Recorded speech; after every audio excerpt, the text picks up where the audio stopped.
धनतेरस की कथा। एक समय भगवान विष्णु मृत्युलोक में विचरण करने के लिए आ रहे थे। तब लक्ष्मी जी ने भी उनसे साथ चलने का आग्रह किया। तब विष्णु जी ने कहा, यदि मैं जो बात कहूँ तुम अगर वैसा ही मानो तो फिर चलो। तब लक्ष्मी जी उनकी बात और भगवान विष्णु के साथ भूमंडल पर आ गईं। कुछ देर बाद एक जगह पर पहुंचकर भगवान विष्णु ने लक्ष्मी जी से कहा कि जब तक मैं ना आऊं तुम यहाँ ठहरो। मैं दक्षिण दिशा की ओर जा रहा हूँ, तुम उधर मत आना। विष्णु जी के जाने पर लक्ष्मी के मन में कौतूहल जागा कि आखिर दक्षिण दिशा में ऐसा क्या रहस्य है जो मुझे मना किया गया है, और भगवान स्वयं चले गए। लक्ष्मी जी से रहा न गया और जैसे ही भगवान आगे बढ़े लक्ष्मी जी भी पीछे पीछे चल पड़ी। कुछ ही आगे जाने पर उन्हें सरसों का दिया जिसमें खूब फूल लगे थे। सरसों की शोभा देखकर वो मंत्रमुग्ध हो गईं और फूल तोड़कर अपना श्रृंगार करने के बाद आगे बढ़ीं। आगे जाने पर एक गन्ने के खेत से लक्ष्मी जी गन्ने तोड़कर रस चूसने लगी।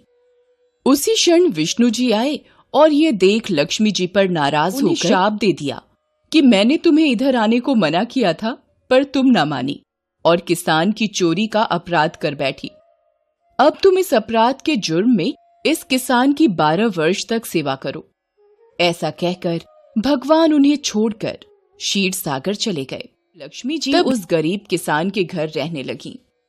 एक दिन लक्ष्मी जी ने उस किसान की पत्नी से कहा कि तुम स्नान कर पहले मेरी बनाई गई इस देवी लक्ष्मी का पूजन करो, फिर रसोई बनाना, तब तुम जो मांगोगी मिलेगा।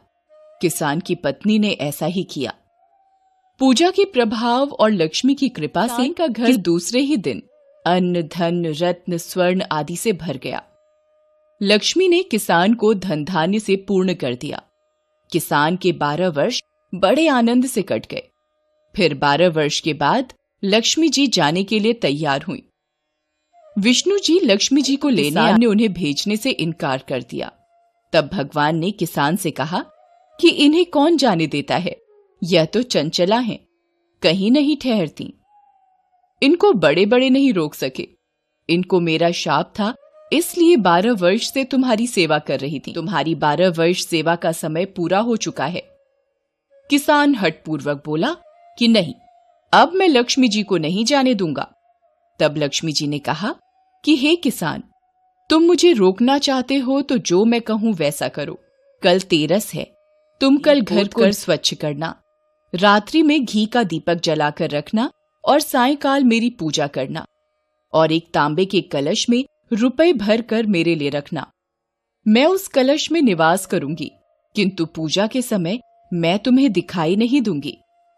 इस एक दिन की पूजा से वर्ष भर मैं तुम नहीं जाऊंगी। ये कहकर वो दीपकों के प्रकाश के साथ 10 दिशाओं में फैल गईं। अगले दिन किसान ने लक्ष्मी जी के कथानुसार पूजन किया। उसका घर धन धान्य से पूर्ण हो गया। इसी वजह से हर वर्ष तेरस के दिन लक्ष्मी जी की पूजा होने लगी। आइए जानते हैं धनतेरस की पूजा विधि। धनतेरस की संध्या में यमदेव निमित्त दीपदान किया जाता है। फलस्वरूप उपासक और उसके परिवार को मृत्युदेव यमराज के कोप से सुरक्षा मिलती है। विशेष रूप से यदि गृह लक्ष्मी इस दिन दीपदान करें तो पूरा परिवार स्वस्थ रहता है। बर्तन खरीदने की परंपरा को पूर्ण अवश्य किया जाना चाहिए। विशेषकर पीतल और चांदी के बर्तन खरीदें, क्योंकि पीतल महर्षि धन्वंतरी का अहम धातु है। इससे घर में आरोग्य, सौभाग्य और स्वास्थ्य लाभ की प्राप्ति होती है। व्यापारी इस नए बही खाते खरीदते हैं, जिनका पूजन वे दीपावली पर करते हैं। धनतेरस के दिन चांदी खरीदने की भी विशेष परंपरा है। चंद्रमा का प्रतीक चांदी मनुष्य को जीवन में शीतलता प्रदान करता है। चूंकि चांदी कुबेर की धातु है, धनतेरस पर चांदी खरीदने से घर में यश, कीर्ति, ऐश्वर्य और संपदा की वृद्धि होती है। संध्या में घर के मुख्य द्वार पर और आंगन में दीप प्रज्वलित किए जाते हैं और दिवाली का शुभारंभ होता है।